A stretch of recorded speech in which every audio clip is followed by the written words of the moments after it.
Houston, Texas. The sun hadn't even climbed high enough to burn off the morning haze when the first ambulance screamed down Fannin Street. Inside, a man thrashed on the stretcher, his face slick with sweat, his eyes rolling white. Paramedics shouted vitals over the radio as the wheels clattered across the tile floors of Memorial Hermann's emergency wing. When the doors burst open, nurses gasped. The patient was Daniel Carter, 42, a wealthy Houston businessman known for his slick suits, imported cigars, and the kind of grin that sold million-dollar deals. But that morning, Daniel didn't look like power or money. He looked like a man being devoured alive.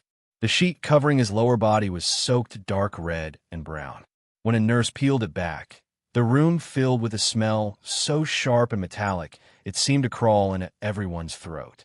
The air monitors beeped wildly, nurses staggered back, and one doctor whispered, almost in disbelief, "Jesus Christ, what happened to him?" Daniel's groin and lower abdomen were blackened and blistered, patches of skin hanging like melted wax. Beneath the surface, something was eating him, fast. Flesh sloughed off in sticky ribbons. His pulse pounded, blood pressure plummeted. "Help me," he rasped, voice shredded by pain. "It's burning inside me. Please, just stop it." They pumped him with antibiotics, fluids, morphine, anything to slow what looked like necrosis on fast forward. But every minute, the discoloration crept higher. It wasn't an infection any of them could recognize. Not gangrene, not any flesh-eating bacteria in the textbooks. Whatever it was, it didn't obey the rules of medicine. One nurse gagged into her mask. Another muttered a prayer under her breath. The attending physician, Dr. Elaine Morris, clenched her jaw and called for immediate isolation. "I want full suits, negative pressure, and cultures from every site," she ordered. "We don't know what we're dealing with." Within an hour, word had already leaked. Houston tabloids lit up with headlines. "Businessman's body rotting alive. Unknown African disease hits Texas." Speculation flooded social media before any tests even came back. Was it Ebola? A mutated fungus? A chemical exposure? Inside the hospital, Daniel Carter lay trembling on the gurney, trapped between agony and disbelief. His once handsome face twisted with fear. To the world, he'd always been in control, a man who could buy his way out of anything. But money couldn't buy him a cure. Machines screamed as his vitals plunged again. Dr. Morris pressed a syringe into the foreline. "Stay with me, Mr. Carter," she urged. His fingers, trembling, clutched at her sleeve. "Please," he whispered hoarsely. "It's eating me from the inside." His ex-wife Linda Carter burst through the door moments later, still in her nightgown, hair tangled, eyes red. The nurses tried to stop her, but she pushed past them. "Daniel," she cried, covering her mouth as the stench hit her. "Oh God, what happened to you?" He tried to smile, but only managed a weak shake of his head. His lips moved, fragments of words spilling out between gasps. "Gonna, two women curse." Linda froze. "What are you talking about?" But before he could answer, he screamed, a sound so raw the entire ward went silent. Doctors surrounded him again. The monitors flatlined, then spiked, then flatlined once more. Someone shouted for a crash cart. The smell of burned tissue filled the room as they shocked him, once, twice. His body jerked violently, skin cracking along the thighs. They managed to bring him back for now, but it was clear to everyone. Daniel Carter was dying, piece by piece. Outside the sealed glass doors, reporters crowded the corridor, snapping photos through blinds. A paramedic who had transported Daniel whispered to a nurse, "I've seen car wrecks, gunshots, even chemical burns, but never someone rot that fast while still breathing." By noon, the hospital PR team had already issued a cautious statement. "We are treating a patient suffering from a rapidly progressive necrotic condition. There is no evidence of contagion." But in the staff lounge, no one believed it. The janitors refused to clean the isolation room. Nurses crossed themselves before entering. And the few who had stood closest to Daniel swore they could hear a faint humming, like metal vibrating, coming from deep inside his chest. Dr. Morris stared at the scans again. Nothing made sense. No pathogen, no contamination, just cells disintegrating as if the body itself had decided to self-destruct. Down the hall, Linda sat slumped in a chair, tears streaking her face. Through the glass, she could see her ex-husband convulsing, wrapped in tubes, his skin turning the color of rust. She whispered, "What did you do to yourself, Daniel?" But the truth wasn't in that hospital room. It wasn't in any lab in Houston or in any medical journal. It was thousands of miles away, buried in the humid nights of Accra, Ghana, where Daniel Carter had crossed a line he didn't understand. That night, as he drifted in and out of consciousness, machines clicking softly around him, the first headline hit every screen in Texas. The Ghana rotting curse. Houston businessman fights for his life.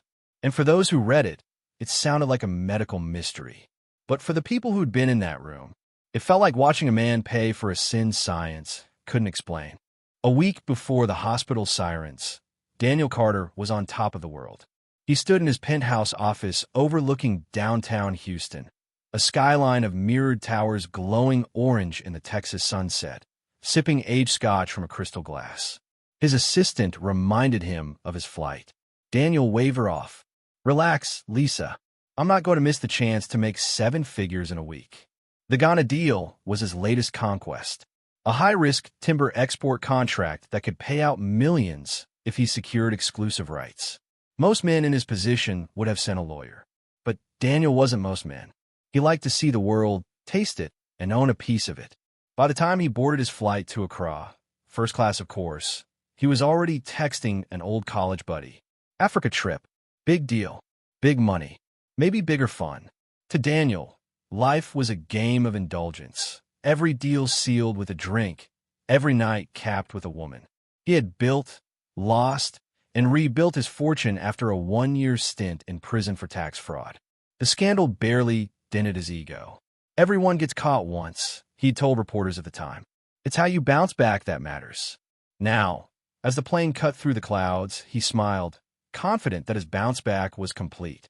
Accra greeted him like a furnace, the heat thick, the air buzzing with diesel and spice. His local partners met him at the airport, showered him with courtesies, and whisked him to a hotel off Independence Avenue. Marble floors, ceiling fans, imported whiskey. Daniel didn't travel any other way. For the next 5 days, he played the part of the polished American investor. White shirts, perfect manners, sharp contracts. But when the meetings ended and the sun went down, the other side of Daniel emerged. He told one associate, laughing over drinks, "The best part of business travel is what comes after business." Accra's nightlife didn't disappoint. That Friday night, after closing the preliminary deal, Daniel decided to celebrate.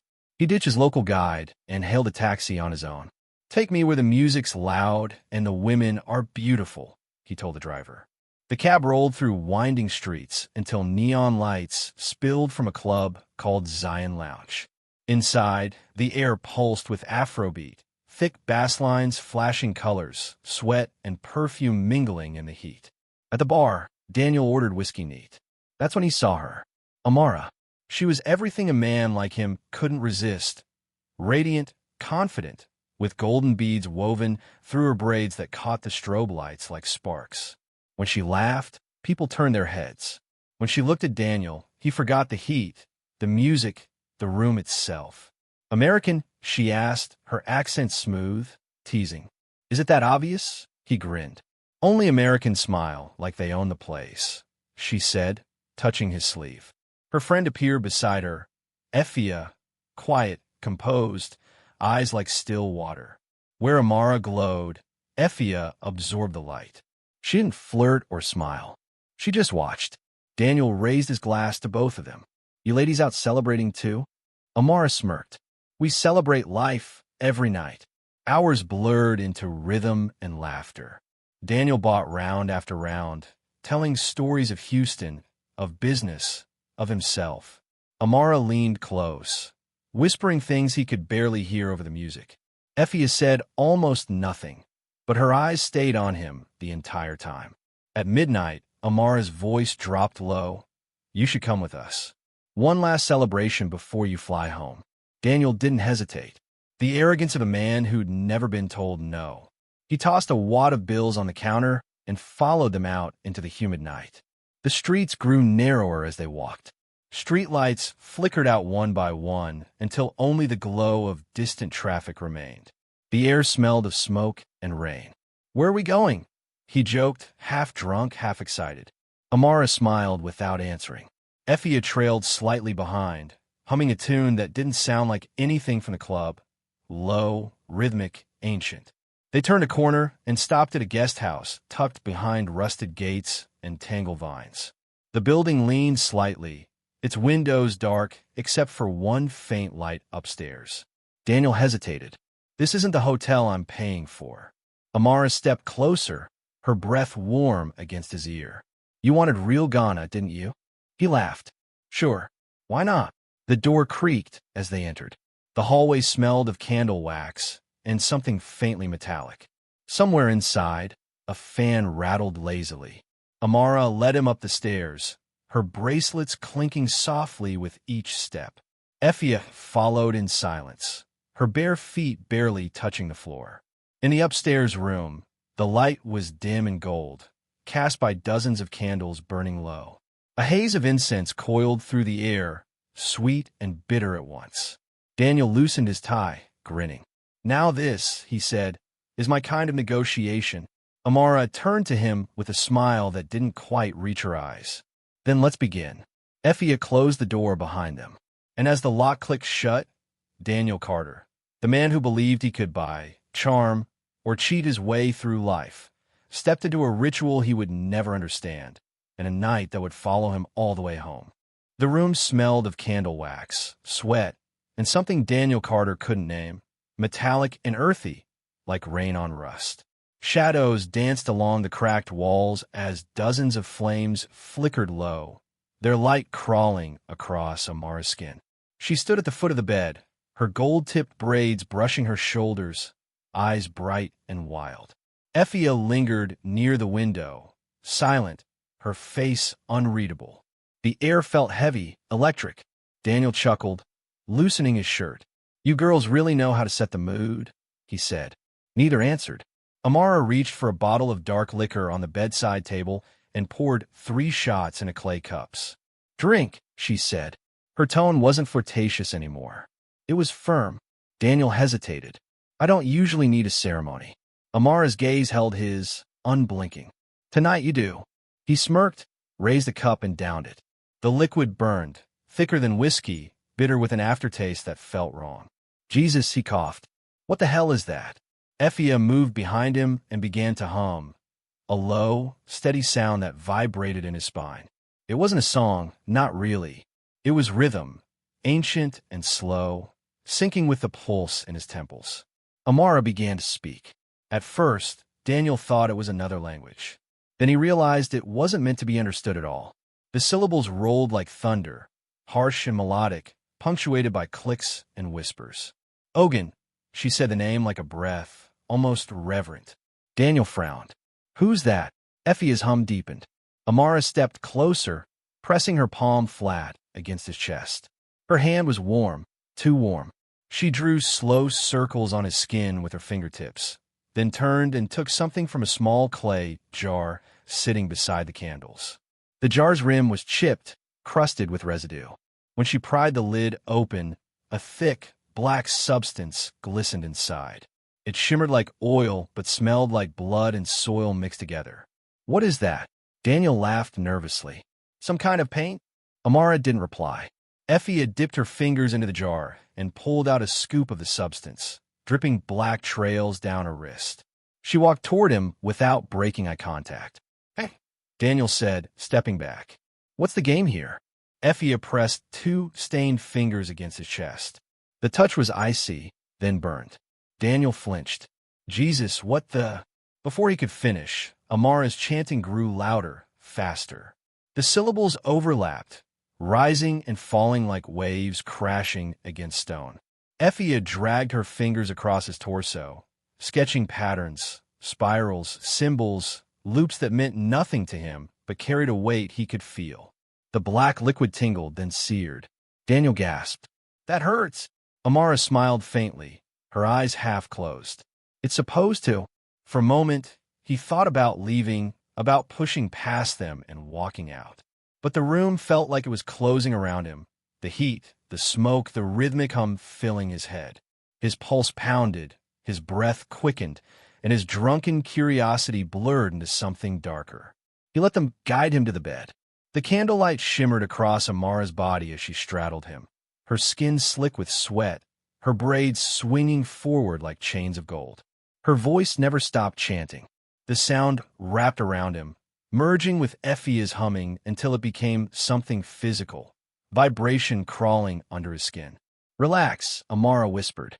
"Don't fight it." Daniel's vision swam. The walls breathed in and out. Effie moved in the shadows, her eyes rolled back, her lips moving in silent prayer. The pattern she'd drawn on his skin pulsed faintly, as though alive. A part of him wanted to laugh, to believe this was just some kinky African ritual, an exotic story to brag about back home. But another part, the instinct that keeps men alive, screamed that something wasn't right. He tried to sit up.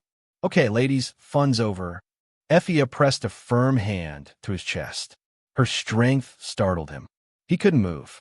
Amara leaned closer, her breath hot against his ear. "You give yourself," she murmured. "No fight." Her words felt like an order, not a request.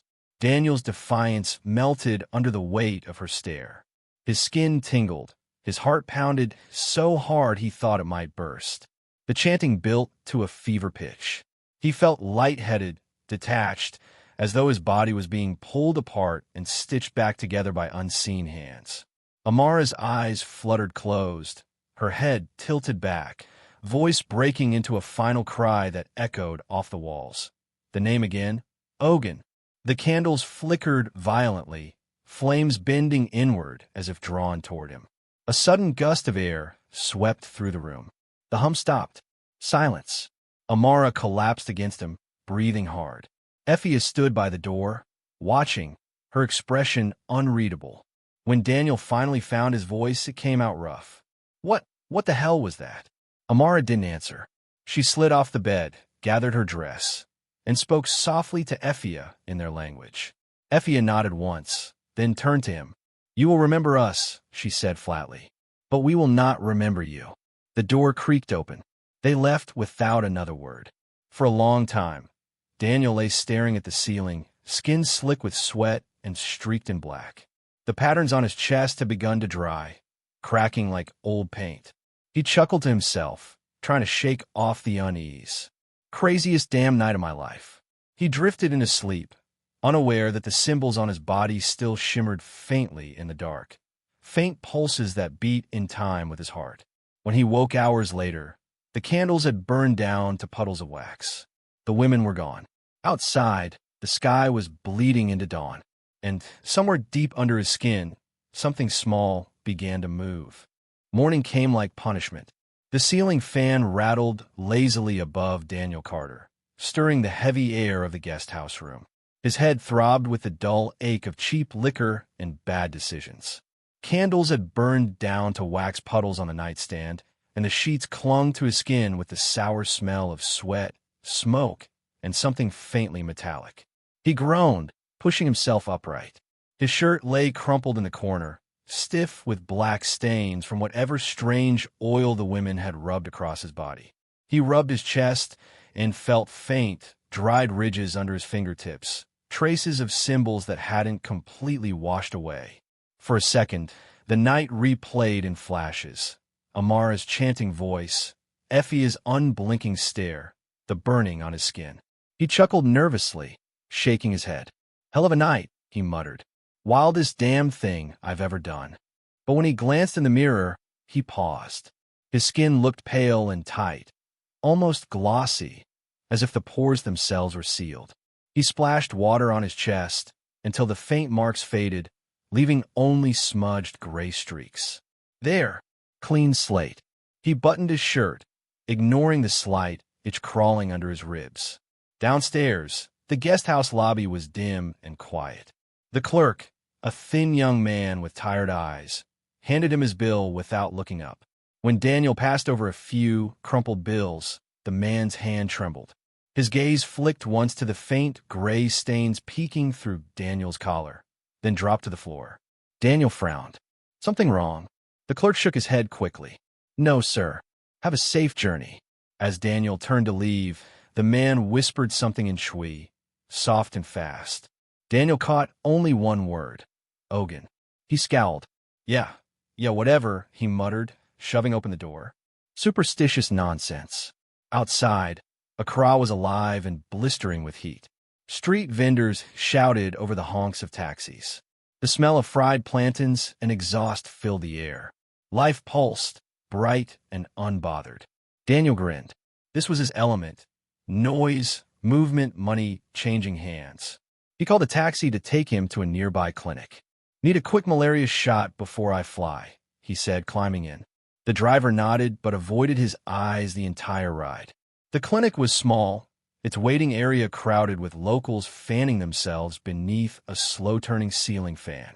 A nurse in a crisp white uniform stood behind the counter, her name tag reading Abina. She was older, maybe in her 50s, her face lined but strong, her eyes sharp. When Daniel rolled up his sleeve, she paused. You are not from here, she said simply. No, ma'am, he smiled. Houston, Texas. Here for business. She nodded once, preparing the syringe, but her gaze lingered on his arm. Even after 2 showers, faint gray blotches still clung to his skin like bruises that hadn't yet decided their color. Abina's expression hardened. You were with women last night. Daniel laughed, startled. Excuse me. Her voice dropped lower. You think I did not see? I see the marks. You were with them. He grinned, tried to defuse the tension. You mean prostitutes? Yeah, I had some fun. I'm a grown man. Abina's eyes flashed. Not prostitutes, she said sharply. You touched what does not belong to men. You touched the wives of Ogun. That name again. Daniel blinked. Lady, I don't know who that is. Some local ghost story. She set the syringe down and leaned closer. Ogun is not story. He is god of iron, god of war. Those women serve him. They are marked. Their touch is not love, it is a claim. When a man takes what belongs to Ogun, the god takes from him in return. Daniel chuckled, but the sound came out too loud. All right, that's enough superstition for today. Give me the shot, and I'll be out of your hair. Abina didn't move. Leave this place, she said quietly, and pray that he does not follow you. Daniel snorted. You really believe that stuff? Her grip on his arm tightened, startlingly strong. Believe, don't believe, it changes nothing. You have already been seen. He pulled his arm back, shaking his head. Lady, I've had worse warnings from IRS auditors. Abina sighed, almost pitying him, then jabbed the needle into his arm. Go, she said, and if you ever hear his name again, run. Daniel smirked as he buttoned his cuff. Yeah, sure. Thanks for the scare. He tossed a crumpled bill on the counter and walked out, whistling under his breath. Behind him, the nurse murmured a prayer under her breath, a mix of English and Shui, half plea, half curse. Outside, the air was blindingly bright. Daniel adjusted his sunglasses and rolled his suitcase toward the curb. The heat shimmered on the pavement. As he waited for a cab, he thought he saw 2 figures across the street. A flash of gold beads, a white dress fluttering in the wind. Amara and Effia. He blinked and they were gone. Probably his hangover, he told himself. Or guilt, maybe. But the faint burn on his chest pulsed once, deep under the skin, like a heartbeat that wasn't his. He climbed into the taxi and leaned back, watching the city fade into a blur of color and dust. Next stop, the airport, he said. Time to get back to civilization. The driver said nothing. He just glanced at Daniel through the mirror, his eyes dark and unreadable, and murmured a phrase Daniel didn't catch. The cab sped through the traffic toward the airport, the skyline shrinking behind them. Daniel smirked, confident again. The deal was done. The adventure over. Whatever weird juju this place believed in couldn't touch him once he was home. As the plane took off hours later, he sipped whiskey from a plastic cup and texted a friend back in Houston. You won't believe the night I had. 2 girls, some ritual crap, crazy but hot as hell. Gone as wild. He added laughing emojis, pressed send, and leaned back in his seat. Outside the window, The Atlantic stretched endlessly below. Ghana disappeared behind the clouds. Daniel smiled, thinking the chapter was closed. But miles beneath the skin he'd so proudly scrubbed clean, something old and patient had already begun to stir, waiting to follow him home. When Daniel Carter's plane touched down in Houston, he felt like a king returning from conquest. He strode through customs with his linen blazer slung over one shoulder, tanned, confident, phone buzzing with congratulatory emails. The timber contract was practically signed. The money would roll in within weeks. He went home to his glass-walled condo downtown, poured himself a bourbon, and texted 3 different women before midnight. Ghana was wild, he bragged. Met some crazy girls. Ritual stuff. You'd have loved it. For the first 2 days, life was good. The deal, the money, the swagger. He slept late, ordered takeout, bragged to friends on the phone. The only thing bothering him was a faint itch between his thighs, barely noticeable, the kind of irritation he blamed on long flights and tropical heat. By the 3rd day, the itch became a burn. Daniel stood in the shower, staring down at his skin. It was red, almost bruised, the texture strangely smooth and tight. He winced as he rubbed at it, but the sting only spread. Probably an infection, he muttered. He threw on sweatpants, called a discreet clinic, and demanded a same-day appointment. The doctor, a young man in expensive sneakers who recognized Daniel from a business magazine, barely looked up from his tablet. Looks like a mild dermatitis. Could be allergic reaction or fungal. I'll give you antibiotics and cream. Avoid alcohol for a few days. Daniel smirked. Doc, I avoid sobriety like the plague. They both laughed. But the laughter didn't last long. That night, Daniel woke up drenched in sweat. The burn had turned into fire. He peeled off his sheets and froze. Dark patches had bloomed across his groin like ink stains, spreading outward. He poked one and nearly screamed. The flesh was soft, too soft, like fruit left too long in the sun. The smell hit next. Faint at first, then unmistakable, metal and decay. Jesus Christ, he whispered, stumbling into the bathroom. He turned on the light and stared at his reflection. The skin between his thighs had turned mottled purple and gray, blistering at the edges. Tiny cracks oozed a clear fluid that smelled like rust. His breath caught. No. He grabbed his phone, called the clinic. It's getting worse, he rasped. The pills aren't working. I need stronger stuff. The doctor's tone shifted from casual to alarmed. Sir, if it's spreading, go to the ER immediately. Not a chance, Daniel snapped. You know who I am? This gets out, I'll be on every damn news site by morning. He hung up, convinced he could manage it himself. He wrapped a towel around his waist, doused the area in antiseptic, and poured himself another bourbon. By dawn, he could barely walk. The infection, or whatever it was, crept faster than he could comprehend. The redness darkened, the tissue turning soft and black at the center. He could feel it beneath the skin, a slow throb like something alive, feeding. He soaked in salt water, then bleach, then alcohol. Nothing helped. The burning only deepened. On the 5th day, he tried to sleep, but woke to a sensation like tearing. He threw back the blanket and gagged. Part of the skin had peeled away, sticking to the sheets in dark, slimy patches. His condo reeked. The metallic odor clung to everything, his clothes, his furniture, even the air conditioning vents. Neighbors started complaining. One woman on the 18th floor told management there was a smell like a dead rat coming from his unit. Daniel ignored the knocks on his door. He shut his blinds, kept the lights low, and drank through the pain. On the 7th night, his pride finally broke. He picked up the phone and called his ex-wife.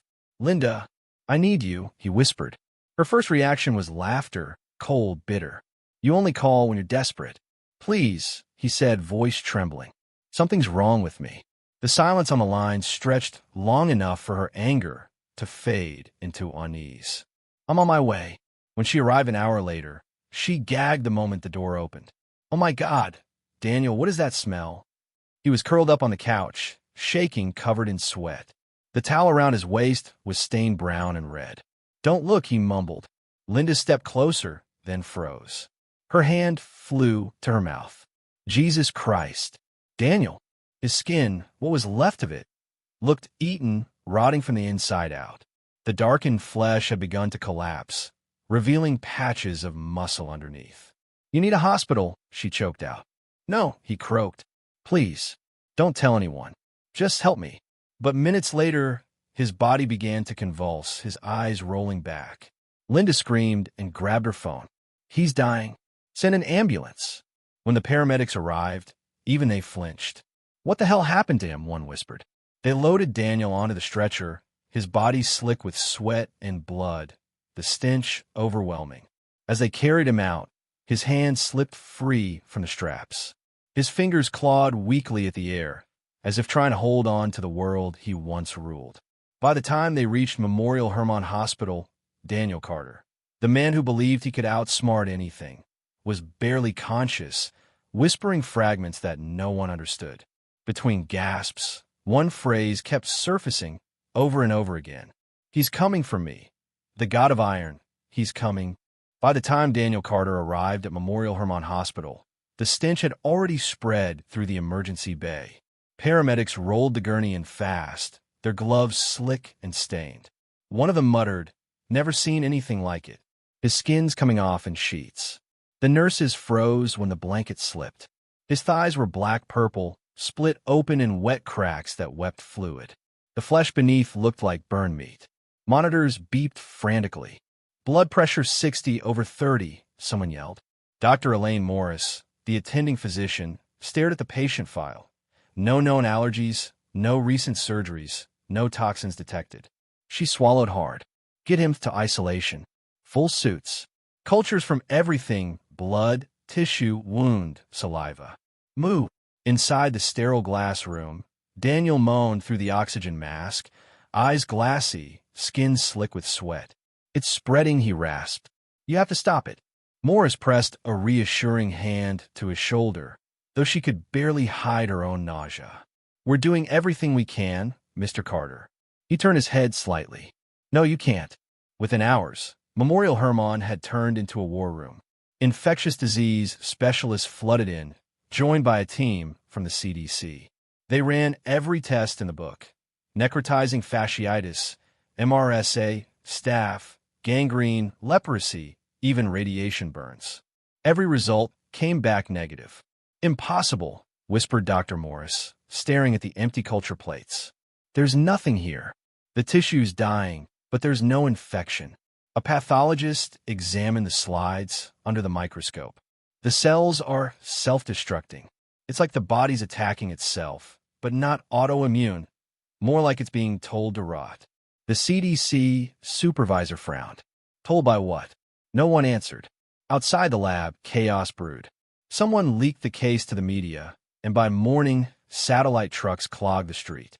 Headlines screamed across every screen in America. "Houston businessman melts from mysterious African disease. Is this the next flesh-eating pandemic?" The hospital's PR officer stood before cameras, sweating under the lights. "We are treating a single patient with a rare necrotic condition. There is no evidence of contagion." But fear doesn't listen to press statements. Inside the cafeteria, nurses whispered. "He just came back from Ghana," one said. "I heard it started down there. Maybe Ebola again?" "No. They say he touched something sacred." Dr. Morris walked in mid-conversation, and every voice dropped. She pretended not to notice as she filled her coffee. Even she couldn't shake the feeling that something beyond science was unfolding in room 14. Linda Carter refused to leave her ex-husband's side. She sat by the glass, her eyes red from crying. "He keeps saying a name," she told Dr. Morris quietly. "Oh, something. Ogun? Ogun." The doctor frowned. "Is that someone he knows?" Linda shook her head. "He said it was a god." Later that evening, 2 nurses from Ghana volunteered for night duty.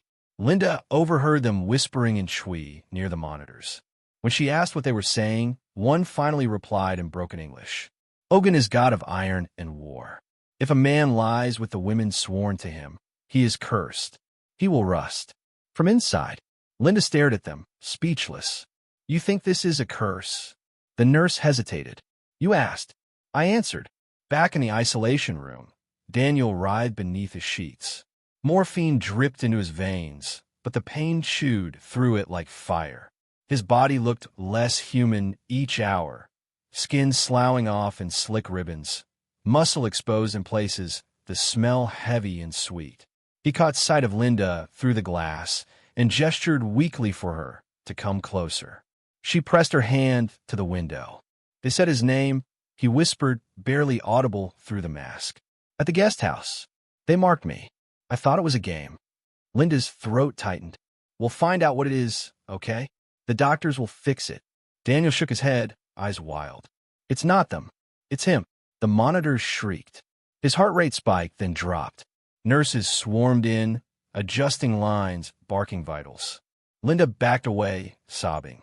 That night, while the hospital lights glowed sterile white, the CDC team met in a conference room stacked with test results. No bacteria, no virus, no parasite, no toxin. Dr. Morris slammed a folder shut. Then what's eating him? The pathologist spoke softly. Nothing external. It's like the tissue forgot how to live. Silence hung thick. Finally, someone from the CDC murmured, maybe the locals were right. Maybe it's psychological.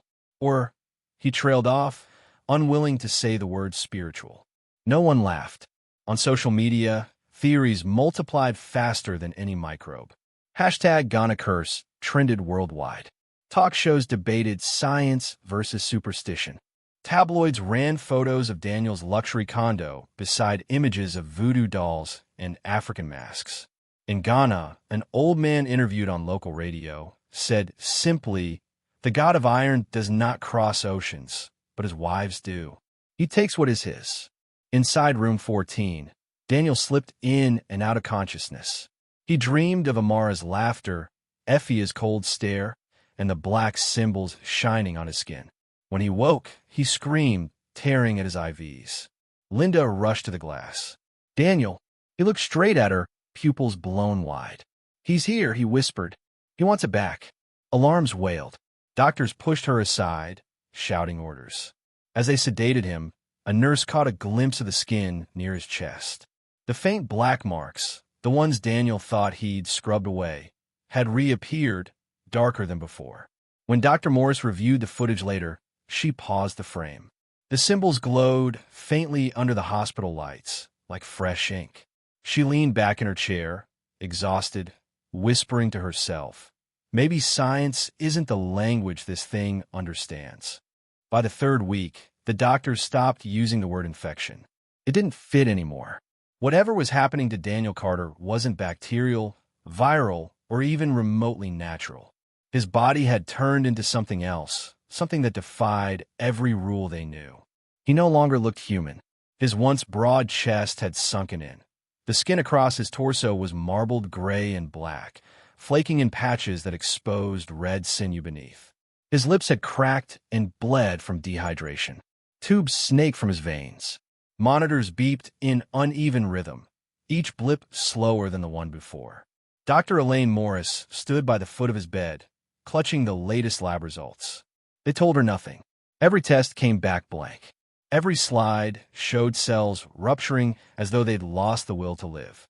When she stepped out of the room, she heard a nurse whisper, "He's not dying from disease. He's being taken." Morris wanted to scold her for superstition, but part of her couldn't. Linda Carter barely left the hospital. Her hair had gone limp, her eyes hollow from sleepless nights. She sat in the chair by the isolation window, her hands trembling around a styrofoam cup of coffee. She watched her ex-husband's chest rise and fall. The smell of antiseptic couldn't mask the odor leaking from his room anymore. Sour, metallic, unmistakably human rot. When she finally drifted to sleep in the hallway, she dreamed of him standing at the foot of her bed, whispering, "He wants it back." At 9 a.m. the next morning, Daniel went into cardiac arrest. The alarm screamed. Doctors flooded in. Dr. Morris led the charge, barking orders. Epinephrine. Clear. They shocked him once. His body convulsed, jerking off the bed. They shocked him again. The color drained further from his skin, turning almost black. A nurse gasped. "Doctor, look, his skin's changing." The blackness spread with every jolt of electricity, rippling outward like oil. By the third shock, Daniel's skin had darkened entirely from the waist down, the pattern moving upward in slow, pulsating waves. Dr. Morris froze mid-motion, defibrillator pads still in her hands. "What in God's name? Do we keep going?" a resident asked. Morris hesitated. "Yes. We don't stop until he's gone." Outside the room, through the glass, Linda pressed her palms against the window, sobbing. "Please, stop hurting him." No one heard her. Inside, Daniel's heart stuttered on the monitor. His eyes rolled open, just for a second, and locked onto Morris. They weren't the same eyes anymore. The pupils were wide and fixed, reflecting the harsh fluorescent lights in metallic gray. He whispered something through cracked lips. It took Morris a moment to understand it. "Ogun." The monitor flatlined, but the air in the room didn't feel still. It vibrated. The ceiling lights flickered. Every metal instrument on the tray rattled. The bed frame creaked, as if under sudden pressure. Then silence. 9:17 a.m. Daniel Carter was pronounced dead. The nurses backed away from the body, too shaken to speak. One muttered, "Cover him." Quickly, they draped a white sheet over what remained of him, but the fabric instantly stained through. Even in death, he was decomposing faster than they could clean it. Dr. Morris stepped out into the hall, pulling off her gloves. Her hands trembled. "Seal the room," she said. "Biohazard protocol." In the waiting area, Linda stood like stone. She didn't need to hear the words. She already knew. "He's gone, isn't he?" she whispered. Morris nodded. "I'm sorry." But sorrow didn't describe what Linda felt. Not grief. Not even relief. Something colder. A realization she couldn't name. 2 days later, the CDC issued its official statement. Patient Daniel Carter succumbed to an aggressive necrotic condition of unknown origin. All infectious screenings are negative. There is no evidence of public risk. But the careful language only fueled the flames. Talk shows filled with speculation. Was this a new virus? A government cover-up? Or something darker? Across the ocean in Ghana, the story took a different shape. Local headlines read, "The God of Iron claims the foreigner." In villages near Accra, old men nodded knowingly when reporters asked. "He touched what was sacred," one elder said. "Now Ogun takes what belongs to him." Linda refused all interviews. She didn't attend press conferences or answer calls from tabloids. Instead, she arranged for Daniel's immediate cremation. No open casket, she told the funeral director. No viewing. No photos. When the urn was finally handed to her, she drove to Galveston Bay, the place Daniel had always called his sanctuary. The sky was gray, the water still. She stepped onto the pier, clutching the small silver urn, and whispered, "You never believed in anything you couldn't buy." Then she unscrewed the lid and let the ashes fall into the wind. The breeze shifted. The ashes swirled once around her, catching the light, before disappearing into the bay. For a second, just one, Linda thought she heard metal grinding, faint and distant like iron scraping iron. That night, she woke to the sound again. In her bedroom, something clinked softly. She turned on the lamp. Her late husband's wedding ring, the one she'd placed in his urn, sat on her nightstand, cold and wet, as though it had just been pulled from the ocean. Linda screamed, but when she blinked, it was gone. At Memorial Hermann, a janitor cleaning the sealed isolation room later told staff he heard a faint hum coming from the metal bed frame. Like machinery, the supervisor asked. The janitor shook his head. "No," he said, "like chanting." And so the man who mocked superstition became its proof. In Houston, they called it a medical mystery. In Ghana, they called it justice. And in the quiet corners of the world where old gods still whisper through iron and blood, they called it what it truly was, a debt collected. 3 weeks after Daniel Carter's cremation, the headlines had already begun to fade. The world was hungry for the next sensational mystery, and the rotting man of Houston had become just another viral oddity, one part medical enigma, one part internet myth. But for those who'd been in that hospital room, it never faded. Dr. Elaine Morris couldn't sleep. Every time she closed her eyes, she saw the color of Daniel's skin as it blackened under her defibrillator pads. She could still hear the faint metallic vibration that made her instruments tremble, something she hadn't told the CDC. She sat alone in her apartment one night, glass of wine untouched, watching a podcast replay on her laptop. The screen showed the host of True Crime Undone, his voice low and ominous. What killed Daniel Carter? Science can't explain it. No pathogen, no chemical, no parasite. Just decay. Some say it was a curse. Others say it was karma. But every doctor who touched the case swears they still smell metal. Dr. Morris closed the laptop and whispered, "I do." Across town, Linda Carter tried to rebuild her life. She sold Daniel's condo, burned his clothes, even changed her number. But nothing scrubbed away the smell. It clung to her, metallic, faint but ever-present, like a whisper that followed her from room to room. At night, she dreamed of the two women Daniel had described. Amara, Effia. One smiled. The other watched in silence. In the dreams, they stood at the end of her bed, their bodies half shadow, half smoke, their eyes reflecting the orange glow of fire. When she told Dr. Morris about the dreams, the doctor said softly, "Guilt plays strange tricks." But Linda wasn't sure it was guilt. Meanwhile, in Ghana, a fisherman walking the beaches near Labadi found something washed ashore, a wallet sealed in plastic. Inside, an American ID, Daniel Carter, and a faint engraving on the leather, blackened but visible, 3 looping marks that no one in the village could read. The local radio picked up the story. Within hours, talk shows reignited the legend. The foreigner who defied Ogun. The curse that crossed the ocean. Priests and elders spoke on the airwaves. One said, "When a man's sin is committed on sacred ground, his punishment must return to the soil it came from. The sea is merely the bridge." Back in Houston, strange things began happening at Memorial Hermann. The staff assigned to clean Daniel's old room, Room 14, complained of power failures. Monitors flickered at 3:17 a.m., the exact time Daniel had first gone into cardiac arrest. Metal trays vibrated faintly even when the air vents were off. Maintenance replaced the wiring twice. The noises persisted. One night, the janitor who'd once claimed to hear chanting stayed after hours, determined to prove it. He set up his phone camera facing the bed. At 3:17 a.m., the screen shook. The video later showed the faint outline of a figure, just a shadow, standing by the bed, its shape distorting like heat on metal. The footage cut out seconds later, the audio replaced by a sharp metallic scrape. He quit the next morning. When journalists began investigating, the hospital shut down access to the file. The CDC refused comment. The official record listed unknown degenerative necrosis, isolated case. But podcasters, conspiracy theorists, and dark web bloggers filled in the blanks. They posted grainy screenshots of the autopsy report. They circled the word iron traces found in Daniel's blood and the abnormal electromagnetic readings in the isolation room. One YouTube title screamed, "The Curse of Ogun.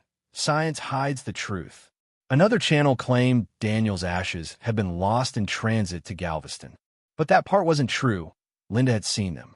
She'd released them herself, or so she thought. A month after scattering his ashes, Linda visited Galveston Bay again, trying to find closure. The water was still. The air hung heavy with salt. She dropped a single rose into the tide. "Whatever you were," she whispered, "I hope you're at peace." A wave rolled in, gentle at first. Then another, harder. The rose bobbed once, then vanished beneath the surface. And from the water, something small and black floated up, a bead of dark wax, hardened and circular. She picked it up without thinking, rubbing it between her fingers. It left a faint smear on her skin. When she looked down, the smear had formed a pattern. 3 looping marks, identical to the ones found on Daniel's wallet. She dropped the wax into the sand and ran. That night, thunder rolled through Houston. Dr. Morris dreamed of a hospital hallway filled with water. From the end of the corridor came the clang of iron, steady as a heartbeat. She woke to the sound of her apartment's radiator vibrating. In her living room, her phone buzzed with a new email. Sender, unknown@ogunmail.com. Subject, the debt is not paid. She stared at it for a long time before the message vanished on its own. Within months, Room 14 was permanently sealed. The hospital quietly repurposed the wing, citing renovations. Staff were told not to discuss the case. But whispers spread. Some claimed the floor still hummed at night. Others said if you press your ear to the door, you could hear a faint voice saying the same thing Daniel had whispered with his final breath. He wants it back. In Accra, Amara and Efio were never found. The guest house was raided, then abandoned. Locals refused to enter, claiming to hear the sound of hammering metal and distant laughter echoing from its walls. A reporter who visited the site left one note in his field journal before vanishing on his flight home. The God of Iron does not forgive. He only waits. And so the story of Daniel Carter traveled the same path as his sin, crossing oceans, spreading through screens, whispered between believers and skeptics alike. To some, it was just a legend. To others, a warning. But deep in the Gulf of Guinea, fishermen still tell the story of the man who mocked a god, and how the sea carried his punishment home. They call it the curse that crossed the ocean. And when the wind is right, they swear you can hear it. The low clang of iron drifting over the waves.